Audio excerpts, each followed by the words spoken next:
play this game for the preposition on, in, under, are, next to. How to play? Look, we have two hoops, right?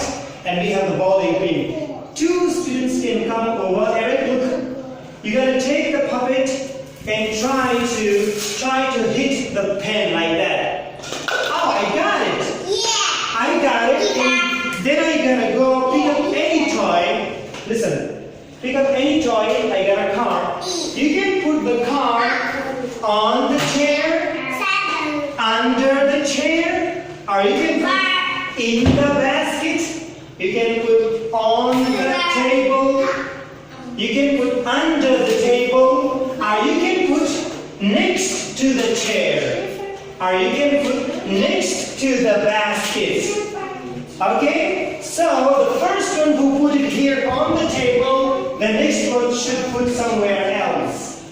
And if you try to hit the pen like that, you missed it. You gotta go pick up the puppet and try one more time. Again you missed it.